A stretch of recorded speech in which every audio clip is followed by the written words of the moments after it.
You gonna sit with me? Yeah?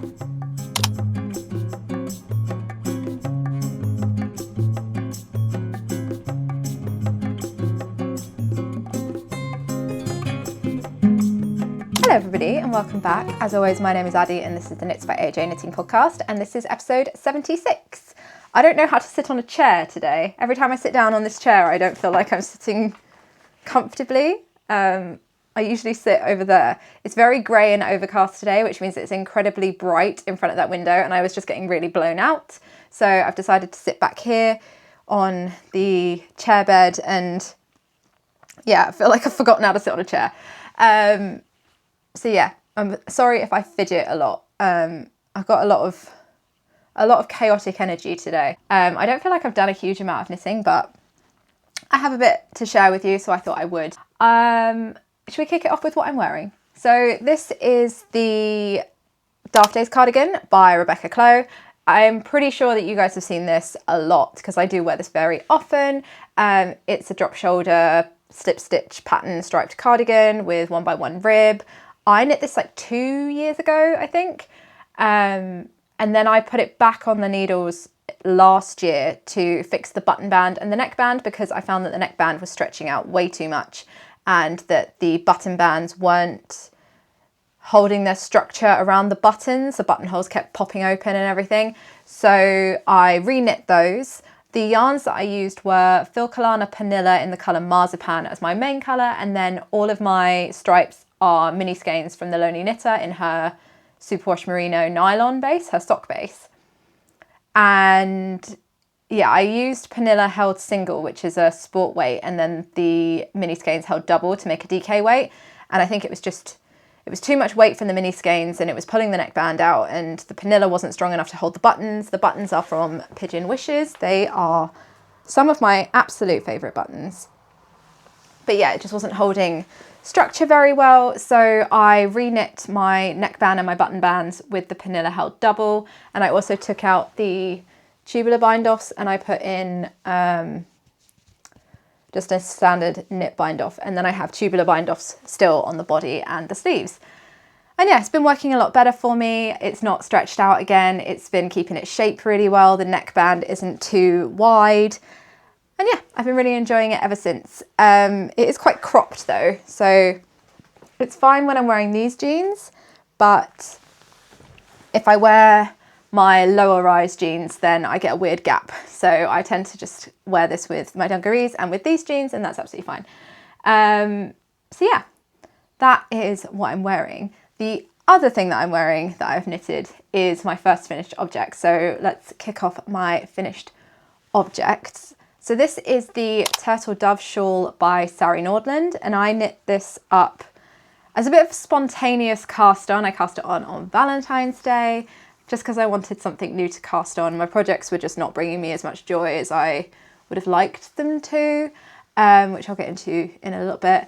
And so I just wanted something new and shiny to cast on, and so I cast this on. See, I've seen the small scarves popping up here and there everywhere, and originally I was sort of just like, oh no, I'd look ridiculous, or I wouldn't know how to tie it, or no, it's not for me. And yeah, it's just, I feel like I've been worn down by the tiny scarf trend, and now I've finally joined in, and actually, you know what? I see why they are so popular now. And I have a like beige jacket with a like faux leather collar.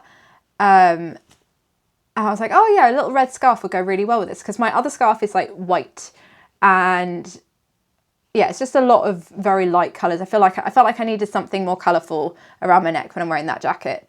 And so yeah, I had to dig through my stash, and I found that I had a skein and almost a full skein. So one and almost a full skein of the Amano Mayo that I had from my wooden Emily pullover by Sari Nordlund. And I thought, actually, you know, I could knit myself a small scarf from that. I didn't want to buy another pattern though, and I had the Turtle Dove Shawl pattern in my pattern library already, because I knit one when it first came out back in December 2023. It was a like advent project where you got like a section of the pattern released every week in December, and then the whole thing was released just before Christmas. So I knit it up originally in Philcolana Saga and Tilia in the colour Peach Blossom, and I just didn't really wear that very often. I found that it was a little bit itchy for me, but my daughter really likes it, so she has now got that one. And so, yeah, I thought, oh, I'll knit myself up a version as well, as I've already got the pattern, and I do really like the pattern, and I'd like one for myself. So I thought I'd use this yarn. However, the pattern calls for one skein of, I think it's like knitting for olive merino, and one skein of knitting for olive silk, soft silk mohair, which would mean that I think it's like 250 meters of those yarns. And I didn't have anywhere near enough meterage to knit a whole version of this little kerchief.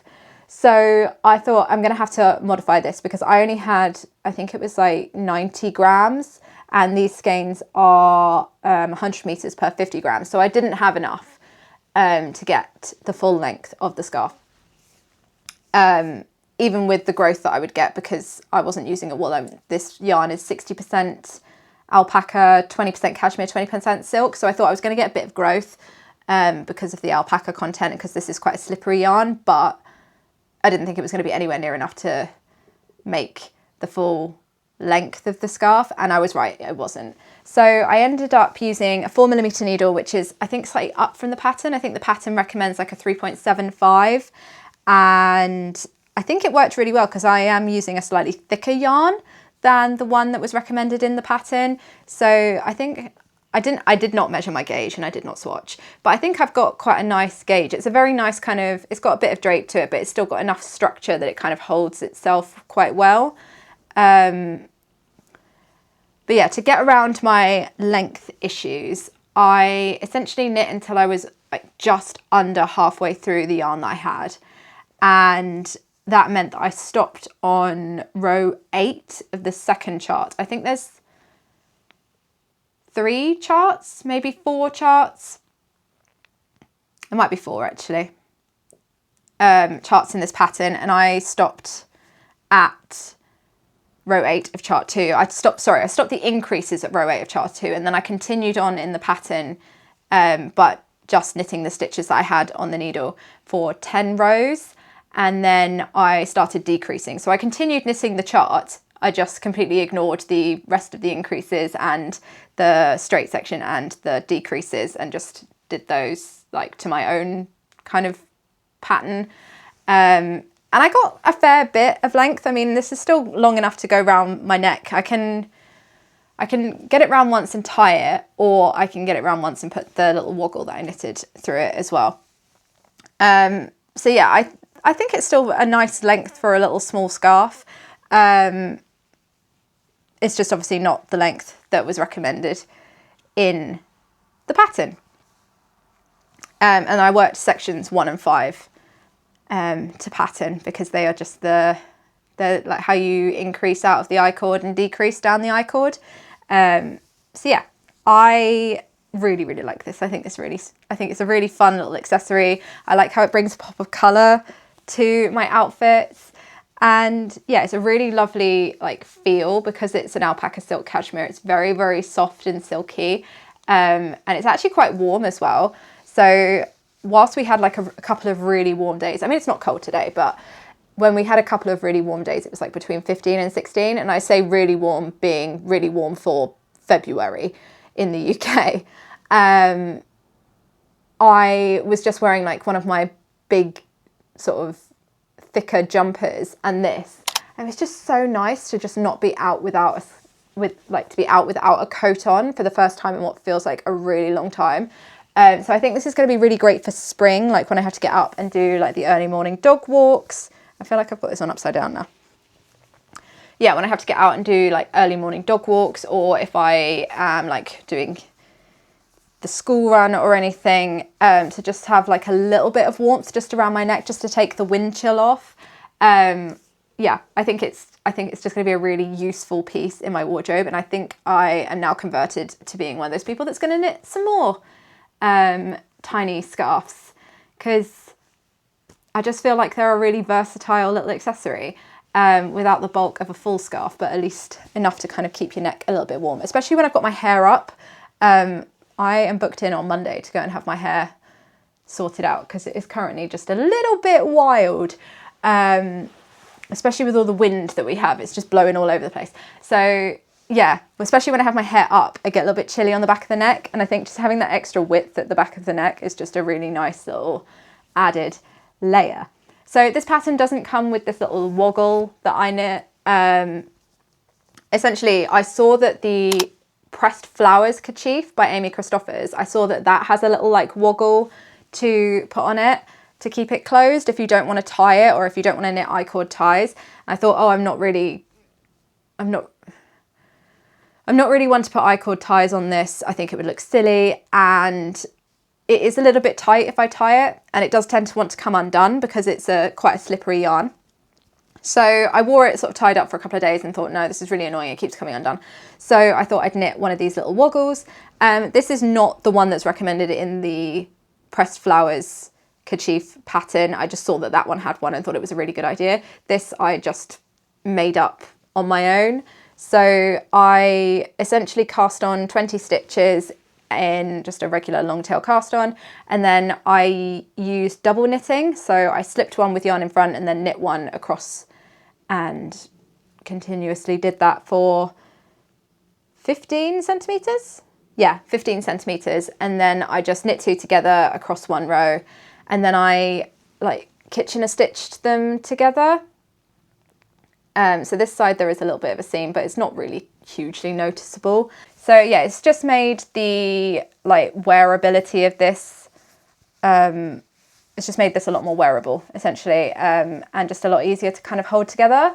So yeah, that is my turtle dove shawl. I don't know if I fully showed the pattern. So yeah, that's what it's like in its full length. It was a really, really quick knit. I cast it on Valentine's Day, so the 14th February, and I cast it off on the 18th. So it took me 5 days to knit it, including the woggle. And it used 86 grams of yarn, so it's about 172 meters for the length that I did it. And actually I think it's a really nice length for just having it through single and then having this bit over the top of it. So yeah, that is my turtle dove shawl. And cost wise, I kind of consider this to be like a free pattern, like a free finished object for me, because I used stash yarn and I used a pattern I'd already knit before. And so for anyone else who was going to knit this like without having any of that in their stash already, the pattern cost £6 and 2p. And this yarn, I can't remember exactly how much I paid for it because it was quite a few years ago now, but I have found it online for about £15 a skein. So for 2 skeins, it would be £30. So the grand total for this would be £36 and 2p. I quite like the whole thing. So in the pattern description, there's that quote from Home Alone 2 about how like turtle doves represent friendship and love. And you know, the bit in Home Alone 2 where he's in the toy shop and the owner is saying about how if you have one and you give it to somebody really special, then you'll be like friends forever and everything. Yeah, I thought that was really cute because now my daughter has one and I have one. So they're like our little turtle doves. I don't know, very sentimental, but I thought it was quite cute that we now have like matching scarves, but they're also very different. So yeah, that is my only finished object. And now into my whips. So my first whip is going to be a very quick mention because I've not really done a huge amount on them and there's not really a huge amount to say. So these are the Summer Meadows socks that I'm knitting up for my husband. And I've just been plodding away on these, to be honest. And all of my stitches just always want to come off the needle. I need to find my needle stoppers for these. So I can't really remember where I was the last time I showed these. These are, like I say, a pair of socks that I'm knitting up for my husband, using the Summer Meadows pattern by Charlotte Stone. And the yarns I'm using are both from West Yorkshire Spinners. So the main colour that I'm using is this grey, which is called Dusty Miller, and then the contrast is falling off my lap. The contrast is Rouge. So they've got some really nice high contrast. I didn't realise how little I had of this. I think it's going to be enough to do the second sock and finish the first one, but yeah, definitely thought I had more in this skein. But yeah, here is the progress so far. So I think I was about here last time. I was still in the leg, and obviously now I've finished the leg and I've put in the heel and I've done the foot, well, most of the foot. I think I've got about 2 centimetres to go on the foot before I'm at the end, and I can do the toe. So yeah, I'm just going to be plodding along with these. I haven't made as much progress on these as I thought I would because, like I say, it's just been very busy, and to knit these I have to have the book with the chart open in front of me, and I have to kind of check on it every row or every couple of rows to see that I am actually doing the chart correctly, because it's not quite as easy for me to memorize as like other colourwork socks have been. It's still an enjoyable pattern, it's just something that I need to concentrate on and I need to like be able to fully focus on. So yeah, it's just not been as quick as other sock patterns that I have been knitting. Like with the turtle dove, not turtle dove, this is the turtle dove, the what are they called? Silly goose socks. It was really easy to memorize the pattern because you're knitting a goose, so you can see what it's going to look like. Whereas this, the chart is actually like half of one diamond and then a whole of one and then another half of one. So it's just been a little bit harder to kind of read where I am. But like I say, not that it hasn't been enjoyable. It just takes a little bit more brain space. So I am knitting a size 2 in these, a medium. And I'm using a 2mm needle for the sock, apart from the heel, which I did do on a 2.25, and I'll be doing the toe on a 2.25 as well, because my colourwork gauge is just really loose. So yeah, 2mm for the ribbing and the body of the sock, and then 2.25 for the heel and toe. So yeah, I'm hoping to get the toe in this one, like the rest of the foot done, and the toe in this one fairly soon, and then get started on the second one. I'm pretty sure the second one will just fly on by because it always happens that way. But yeah, it just haven't been as quick a colourwork sock as the last pair were, but that's fine. I think they look great. I think the yarn choice was, like the colour choices were really good. And yeah, I know that my husband's really looking forward to having these because he begrudgingly gave me his, I keep forgetting the name of them, his silly goose socks to wash, and he was like, can you get them dry really quickly because I want them back, because I think he is really enjoying how sort of like soft and squishy and warm they are compared to just a single layer because of all the floats. Actually, would you like to see what the floats look like in these? Because I do think they look really cool. I'll try not to put the whole thing because otherwise I'm going to lose my stitches. So yeah, this is what the floats look like on the inside. So yeah, I think it's pretty cool inside and outside, but yeah. So I'm going to try and motor on through these fairly soon so that I can get them over to him to be able to wear. But yeah, that is my progress on those, and it's just not as much as I thought it would be. But like I say, it's been quite busy. The half term is always like the school holidays always throw me off a little bit because I don't have as much brain space, and like bedtimes get later, and so there's less time in the evening, and we're all a bit more tired because we've been doing a lot more during the day. So yeah, it just wasn't as much on that as I thought I would do, but I'll get it done eventually. So I cast those on the 9th of February, and they've currently been on my needles for 18 days. So that was whip number 1. Whip number 2, it's been throwing me through some loops. So this is my Kintra. This is a pattern by Rebecca Clow, and I'm doing the fingering weight version. This comes in both a fingering weight and a DK, and I'm doing the fingering weight. This is my Advent project. I didn't start it in Advent though. I didn't start it until like quite late in January because I knew I wasn't going to knit my Advent in December. But this is the Lost Wood Advent from Loom, and I got the alpaca silk cashmere base. So this one is 70% alpaca, 20% silk and 10% cashmere. And I think the last time I showed this to you, I had just split the sleeves, and I was talking about the yoke being quite low. So I've worked out why my yoke is quite low, because I have blocked this since the last time we spoke about it, and my gauge is off. My row gauge is bigger than the pattern recommends for the yoke. My stitch gauge is fine, but my row gauge is bigger. And I should have realised that that was going to happen because of the yarn that I was using, and also because of my colourwork gauge just being quite loose. But it's not the end of the world. I did end up having to frog some of this though. So thank you so very much for everybody who left a comment on the yoke and giving suggestions about what I could do to correct it and everything. I ended up actually going with a suggestion from a comment, and so I knit some of the body, and I was like, okay, well, I'm just going to knit some more of the body and kind of see how it looks, because when you've just got the yoke and you've only got one round and it's only just split for sleeves, and you've got your cable or your tubing or whatever in there, you're not really getting an accurate representation of what the weight of the jumper is going to do to that yoke. And obviously it was unblocked as well, so I didn't really know how the yarn was going to behave. I mean, I knew from my swatch, but I don't know, swatches can lie, and a swatch is never going to give a full accurate representation of what the yarn's going to do when you've got all of that weight of a whole jumper on it, unless you hang like a whole jumper's weight off of your swatch, which I did not do.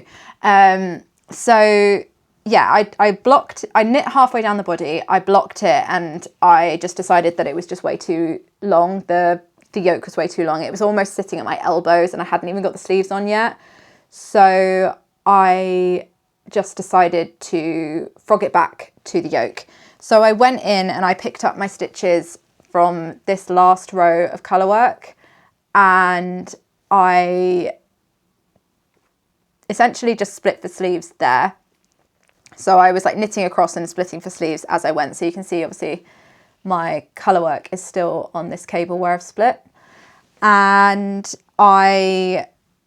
instead of casting on the amount of stitches for the underarm recommended in the pattern, I cast on so when you knit this normally, you would knit the yoke, do all the colourwork, there are increases in the colourwork, and then there are further increases as raglan increases in the short rows and they're done at different rates for the sleeves and the body to get the correct stitch counts for the sleeve and the body that you need to go down for the rest of the jumper. And so I worked out how many stitches I was increasing for my size through doing those raglan increases and with the added stitches that you cast on for the underarm. And I cast on the amount of stitches for the body that I needed to have the full circumference for the body from those raglan stitches and the underarm stitches as underarm stitches. So I think I ended up with like 20 stitches or something underneath the underarm that I cast on, which is way more than the pattern recommends, but I don't have those raglan increases in there. And it's worked out fine, to be honest. I don't really notice a huge amount of difference. The fit is still fine. It does just bring that yoke up quite a lot. But this also means that I now don't have short rows in the yoke.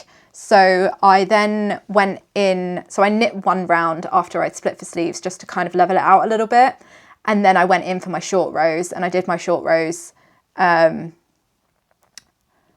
So essentially, to work it out, I had to look at the short row pattern again, and we all know how much I enjoyed doing the short rows the first time on this pattern.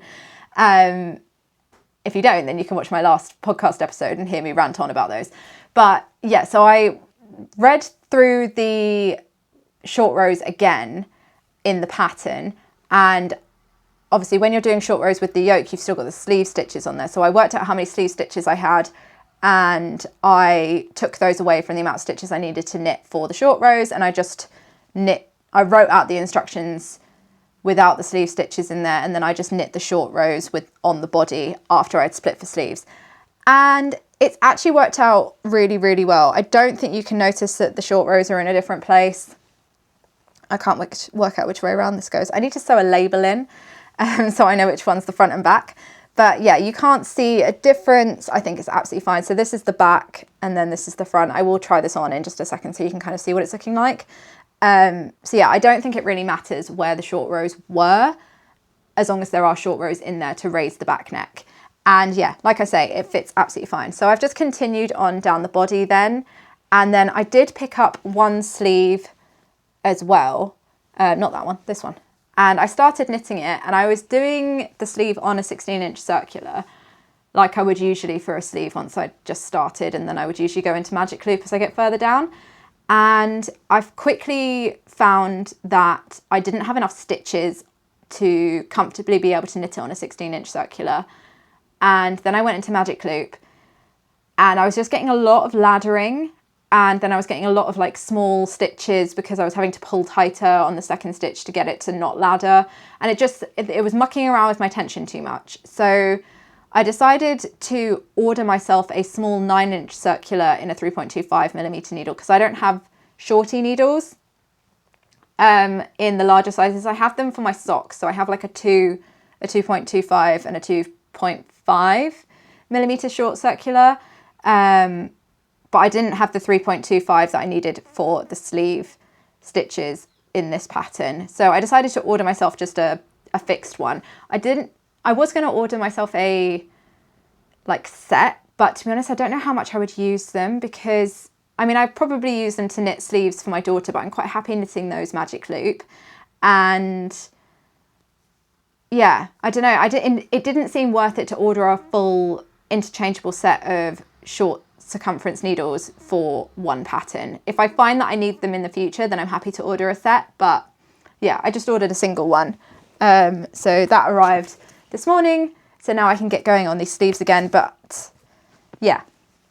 Oh, my sleeves are also a slightly different stitch count. So because when you do the raglan increases, you increase less stitches for your sleeve than you do for your body. And obviously when I cast on the underarm stitches, I just cast on the amount of stitches I needed for the body. I did initially pick up the stitches, like the stitch count that I would need for my sleeves, but because I was picking up like every other stitch in the underarm stitches, it just didn't look right. And then I thought, oh, maybe I could just decrease them out in one round, and that didn't look right either. So I frogged that back, and then I thought, you know what, I'll just either do more decreases in the sleeve, or if I think it looks fine, then I'll just continue knitting on the stitch count that I've got and just do the decreases recommended in the sleeve, because I'm actually knitting with the stitch count for the size 3 sleeve instead of the size 2 sleeve. And honestly, I think it's fine. I don't think it's an issue at the moment. I may decrease them out as I get further down the sleeve if I think it's still looking quite wide, but it's not a problem for me at the moment. So yeah, I did stop knitting on this for a little while just because I was waiting for that needle. It's only been a couple of days, and I'm really looking forward to getting back to this. So let me get this on so I can show you what it's looking like. Okay, so here we are, and I think we can all see that the yoke is just sitting so much better. It's still quite low, but it's so much higher than it was. I think before it was like almost hitting my elbows, and this is now a blocked yoke with an unblocked body and sleeve. So yeah, it's just sitting so much better. I'm really, really happy with where it is now. I think it's a much better fit on me. I think if I was to go back and really like start this again, I would probably knit the size 1, and then, although actually I think the stitch counts end up being the same for size 1 and size 2 until you get to like the row counts are the same. So yeah, I don't know. I don't think it really would have made too much of a difference. I would maybe have like split 4 sleeves in the yoke, or I would consider doing like a full colourwork version of this and not doing just standard stockinette in the bottom, so then it wouldn't matter where I split for sleeves. I don't know. Hindsight's a wonderful thing, and to be honest, until I've got this finished and I know how much I reach for it, I don't really feel like I can make an accurate assumption of things that I would have been better off doing if I were to knit it again. But yeah, I think I'm at the end of the body now. But I wanted to get the sleeves done first and get them to the point where I'm about to start doing the ribbing. And then I wanted to do another mid-project block because I wanted to see how it was going to sit. Like if the yoke was going to come down any further once I got the sleeves on, if the body was going to stretch out any further once I had blocked it, because obviously this yarn has now been blocked and then frogged. So it's looking a bit wibbly wobbly here. And then you can see where I've been knitting fresh from the skein as well. So yeah, I wanted to do another mid-project block because I don't really want to have to frog this again. I just want to be able to just get this off the needles so that I can wear it. And yeah, just see how it's going to sit. And yeah, so I'm going to be knitting down the sleeves now. I'm really glad that that needle came really quickly. Because now I'm not really like stalling on this for a long time and not wanting to like cast something else on. So yeah, like I say, I'm much happier with the fit. I think that all of the puckering that I was seeing up here where I'd put the neckband on has gone, and it looks much more kind of smooth and crisp. And yeah, I'm just really happy with how the colourwork has blocked out. The neckband hasn't stretched a lot either. It may still move a little bit once I get the sleeves on, but to be honest, I think because they're not colourwork and this yarn is actually quite light, I don't think it's going to move around too much. I don't think it's going to stretch out too much at all. And I quite like the higher neckband, and this yarn is just so silky soft. So yeah, it's not at all annoying, and it's not very tight either. So it's a nice kind of comfortable neckband. And then my short rows I think have worked out quite nicely. I think the colourwork kind of sits level. It might sit a little bit higher at the back, but to be honest, I think once it's been blocked and once those short rows have kind of settled in, I think it's going to be absolutely fine. And yeah, I'm not kind of losing too much of the yoke in the underarm because of all the underarm stitches that I cast on. That may change as I get further down the sleeve, but yeah. And like I say, with the larger sleeves, I don't think they're too big. They're obviously going to come in further as I continue knitting, and obviously with the decreases as well. So I think they kind of are still in proportion to the rest of the jumper. And I'm just going to make decisions, like I say, as I continue knitting with those. So yeah, this is my Kintra progress so far. It's been a bit of a journey, this jumper, but it's part of the fun, isn't it? So yeah, hopefully next time you see me in a podcast, you'll see this as a finished object. Like I say every single time I talk about this project, I really, really love the colours in the yoke. I think they work really well with my skin tone. They work well with my hair. And yeah, I just think it's a really beautiful yoke, and I'm really glad that I picked this pattern for this Advent. I have been kind of having a bit of a think about what I might want to do with the leftovers from this Advent, because I do have a fair amount. I've not weighed them, but I think I've got at least half of the mini skein left. And I did see that, is it Catherine Seeberger? Is that right? That could be wrong. No, it is. It is Catherine Seeberger. The designer of the heirloom quilt cardigan. She is coming out with a vest version. Yeah, she's just done the call for testers for it. And I thought that maybe I need to have another look at my yardages and the yardages for that vest once the pattern releases. But I think that might be a really nice way to use up these mini skeins. I'm pretty sure that that's a DK weight pattern though, and obviously I've got fingering, so I would have to do a lot of calculations for the yardage. But yeah, that might be a really nice way to use up these mini skeins. If not, then I'll have to go back to the drawing board and think of something else. But yeah, this is my Kintra, and I cast this on the 26th of January, and it has currently been on my needles for 32 days, and hopefully the sleeves will go very, very quickly, and it will dry quickly once it's been blocked, and it will all be done. I'm glad I don't have a ton of ends to sew in on this, to be honest, because I did knit over my ends as I was knitting the yoke, so I only have like 4 or 5 ends to sew in. So fingers crossed those stay in as well. They've stayed in for the first block, so I'm pretty sure that they are well woven in now. So yeah, hopefully have this done next time I see you. But yeah, I'm going to put my other cardigan back on now because this is not warm enough without any sleeves in this room, and I'm feeling a bit chilly. Okay, so that is everything I have knitting wise. I do have a couple of acquisitions. So I made an order on Telling Yarns, which is a local yarn shop in Stockport, I believe. And that's where I ordered the short circular to finish my Kintra with. And I also picked up a couple of skeins of yarn, which somehow are already covered in golden retriever hair. So yeah, I picked up a couple of skeins of yarn with my order as well because I can't resist. So I grabbed a couple of balls of the BC Garn Hamilton Tweed 1. I've never tried this yarn before, but it's kind of been sort of one of those ones that I've eyed up when I've been looking for a tweed, but I've always ordered the McLochlainn, but I thought I'd give the Hamilton Tweed a go this time. This is an Aran weight, and I ordered these to make myself a beret. So I have been kind of struggling with headwear recently since I had my fringe cut in. This is the most ridiculous issue in the world. But yeah, since I had my fringe cut in, I've not been reaching for my beanies and my hats as much because it squashes my fringe down, and then when it's a bit long and I need a haircut like now, it gets in my eyes or it just like sits inside my glasses, and yeah, it annoys me, and they never stay on if I put them this far back. I don't know if it's the shape of my head. I've tried doing the thing, you know, when you like fold it more at the back than the front to make it stay on.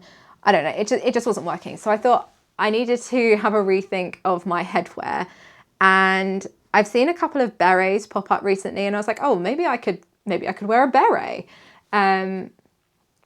I've never worn a beret before. I've never knit a beret before, but I thought I'd give it a go. And so I bought these to knit the Stalk and Pip beret by Ailbíona McLochlainn, and I'm going to give it a go.